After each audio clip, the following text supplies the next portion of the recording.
स्वागत है आप सभी का एक बार फिर से एक और नए वीडियो में एक और नई जानकारी के साथ। तो हम बात करेंगे पीएम किसान पोर्टल को लेकर।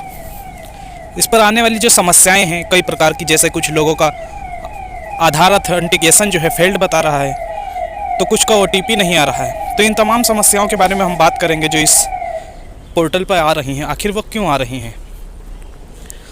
और कई लोगों ने कमेंट किया, उसके बाद मैं उस कमेंट करने के बाद मैं कई लोगों को फिर केवाईसी करके आप लोग को दिखा भी चुका हूं कि जो साइट है बहुत सही चल रही है, वहां कोई समस्या नहीं आ रही है। तो आखिर ये समस्या आ क्यों रही है? तो कहीं ऐसा तो नहीं कि ये समस्या आने का कारण आपका जो फॉर्म अप्लाई करते समय कुछ मिस्टेक हुआ हो। तो इस चीज़ को कैसे चेक करेंगे हम? कैसे हम अपने फॉर्म में करेक्शन कर सकते हैं? जो गलतियाँ हुई हैं उन चीज़ों को जानेंगे कैसे कि हमारे फॉर्म में क्या गलत है। इन सभी चीज़ों को इस वीडियो में जानेंगे, तो बने रहिएगा इस वीडियो में लास्ट तक। तो उन सभी समस्याओं को जानने के लिए हमें अपने फॉर्म का जो स्टेटस चेक करना होगा। और कैसे अपने फॉर्म का स्टेटस चेक करेंगे इसी वीडियो में हम जानेंगे। इससे पहले यदि आपने अभी तक चैनल को सब्सक्राइब नहीं किया है तो प्लीज़ चैनल को कर दे सब्सक्राइब, वीडियो को करें लाइक और दोस्तों में शेयर। तो चलिए जानते हैं हम अपने फॉर्म का स्टेटस कैसे चेक करेंगे। तो अपने फॉर्म का स्टेटस चेक करने के लिए हमें इस पीएम किसान पोर्टल की ही वेबसाइट पे कहाँ आ जाना है, तो बेनिफिशियरी स्टेटस पर आना है। तो जैसे ही हम नीचे आएंगे, ये देखिए बेनिफिशियरी स्टेटस का एक ऑप्शन होगा ये वाला, तो इस पर हम क्लिक करते हैं। तो इस पर हम क्लिक कर लिए। अब जैसे ही क्लिक किए, देखिए हमसे दो ऑप्शन मांगा गया। एक तो या तो आधार नंबर के हिसाब से देख सकते हैं या फिर अकाउंट नंबर के। तो अकाउंट नंबर वाला जो अभी वो बंद है, अकाउंट नंबर डालने पे नहीं दिखा रहा है, तो आपको आधार नंबर ही डालना होगा। तो यहाँ पे चलिए अपना आधार नंबर इंटर कर लेते हैं और फिर कहाँ पे गेट डाटा पे हम क्लिक करते हैं। पर ओके करेंगे। हमारे सामने जो फॉर्म है यानी कि फार्मर जो है उसका एप्लीकेशन का स्टेटस खुल के आ जाएगा। तो यहाँ पे हम देख सकते हैं कि यहाँ जो है फार्मर का नाम दिया होगा, यहाँ उनके फादर का नाम यदि उन्होंने दिया है अप्लाई करते वक्त तो दिया होगा। उसके अलावा यहाँ पे स्टेट दिया होगा, यहाँ उसका विलेज दिया होगा, रजिस्ट्रेशन संख्या आपकी दी होगी। और जो मेन है वो ये है कि आपका आधार एक्टिव है या इनएक्टिव है।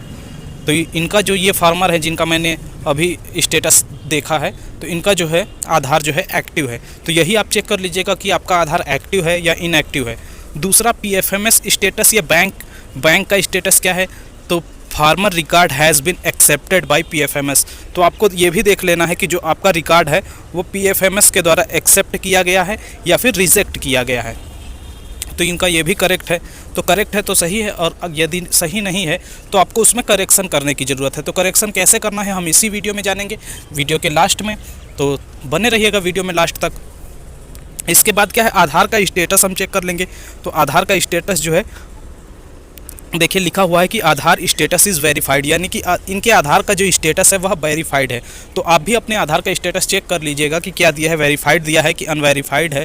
तो ये आप चेक कर सकते हैं। इसके अलावा यहाँ आपका मोबाइल नंबर दिया होगा, अकाउंट नंबर तो इसमें नॉट अप्लीकेबल दिया है, डिस्ट्रिक्ट जो होगा वो यहाँ दिया होगा, टाउन आपका दिया होगा, एड्रेस दिया होगा, रजिस्ट्रेशन डेट जो आप जिस डेट को आपने फॉर्म अप्लाई किया था वो रजिस्ट्रेशन डेट दिया होगा, पीएफएमएस रिस्पांस डेट यानी कि जिस डेट में पीएफएमएस ने रिस्पांस किया उसे एक्सेप्ट किया या रिजेक्ट किया वो डेट यहाँ दी होगी। और ये मेन है कि पेमेंट मोड जो है वो क्या है, तो आपका जो पेमेंट मोड है वह आधार पे सेलेक्ट होगा।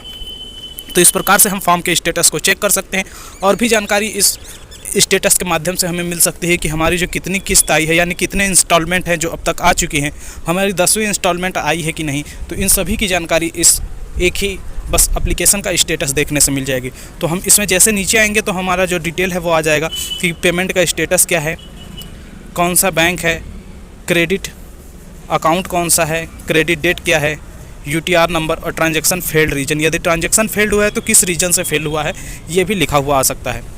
तो चलिए नीचे देखते हैं और इनकी कितनी किस्त अभी तक आ चुकी है। तो देखिए इनकी जो है अभी तक 9 इंस्टॉलमेंट जो है वो आ चुकी है, 10वीं जो अभी है इनकी बाकी है। देखिए पेमेंट प्रोसेस्ड दिखा रहा है। तो इनकी 10वीं जो किस्त अभी है बाकी है, फर्स्ट ये रही, ये सेकेंड, ये थर्ड, ये fourth, fifth, 6th, 7th, 8th, 9th और 10th जो है अभी बाकी है।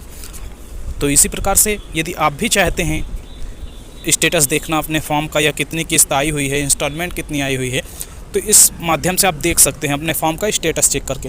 अब चलिए, स्टेटस चेक करने के बाद हमने जान लिया कि हमारे फॉर्म में गलत क्या था, क्या गलत नहीं है। यदि कुछ करेक्शन करना है तो हम कैसे करेंगे, इस प्रोसेस को जानते हैं। तो इसके लिए हमें चले आना है बैक। तो चलिए हम बैक आ जाते हैं, और बैक आने के बाद इसी वेबसाइट पर हम देखिए पीएम किसान सम्मान निधि की जो वेबसाइट है, इसी में हम नीचे चले आएंगे। तो इसमें जैसे ही सबसे नीचे चले आते हैं, इसमें देखिए एक यहाँ पे एक ऑप्शन मिलता है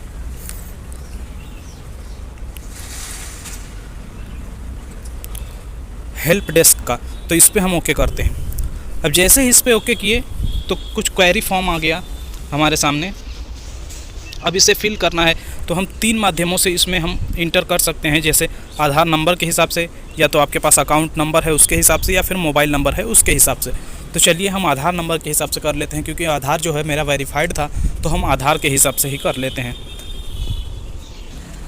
तो जैसे ही हम क्वेरी फॉर्म वाले सेक्शन में आएंगे और वहाँ पे आधार नंबर के हिसाब से जब हम डाटा को देखेंगे, तो यहाँ जो डाटा हमें दिखाएगा इसमें पूरी जानकारी दिखाएगी। क्योंकि जो फॉर्म का हम स्टेटस चेक करते थे तो वहाँ कुछ क्रॉस करके जैसे लास्ट के कुछ डिजिट दिखाए जाते थे, लेकिन यहाँ पे आपको आपका पूरा जो मोबाइल नंबर है वो दिखाया जाएगा।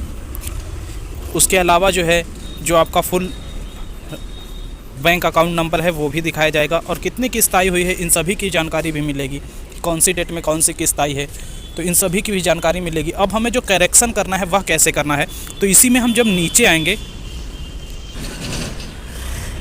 तो हमें एक ऑप्शन मिलेगा कुछ इस प्रकार का, तो इस पर हमें क्लिक करना है। अब जैसे ही इस पर हम क्लिक करेंगे एक लिस्ट हमारे सामने खुल के आ जाएगी। यहाँ पे देखिए, यदि आपका अकाउंट नंबर करेक्ट नहीं है तो आप इस वाले बॉक्स में क्लिक करेंगे।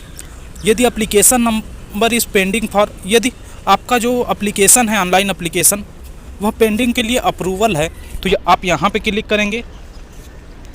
और इंस्टॉलमेंट नॉट रिसीव्ड, यदि आपको इंस्टॉलमेंट नहीं मिल रही है तो इसके लिए आप यहाँ पे क्लिक करेंगे। ट्रांजैक्शन आपका फेल्ड हुआ है उसका रीज़न जानने के लिए यहाँ पे क्लिक करेंगे। और ऐसे ही प्रॉब्लम इन आधार करेक्शन, तो उसके लिए यहाँ पे। इसके अलावा जेंडर इज़ नॉट करेक्ट, यदि जेंडर नहीं करेक्ट है तो यहाँ पे करेंगे। ऐसे ही पेमेंट रिलेटेड कोई प्रॉब्लम है तो यहाँ पे क्लिक करेंगे। और problem in Aadhaar based EKYC, यदि EKYC करने में आपको कोई प्रॉब्लम हो रही है, जैसा कि बहुत लोगों ने बताया कि उनको प्रॉब्लम हो रही है, तो कहाँ से आप अपनी समस्याओं को बता सकते हैं, तो इस ऑप्शन के माध्यम से आप अपनी जो समस्या आ रही है उसके लिए अप्लाई कर सकते हैं, या उसके लिए बता सकते हैं पोर्टल के माध्यम से। तो आपको कोई प्रॉब्लम आ रही है तो आप यहाँ आएंगे, और problem in biometric based EKYC, तो उसके लिए आप यहाँ आएंगे।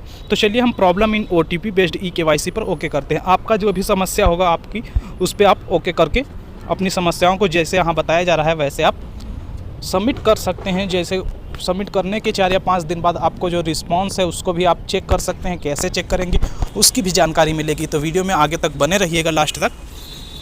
तो चलिए अभी हम ओके कर लेते हैं कि problem in OTP based EKYC।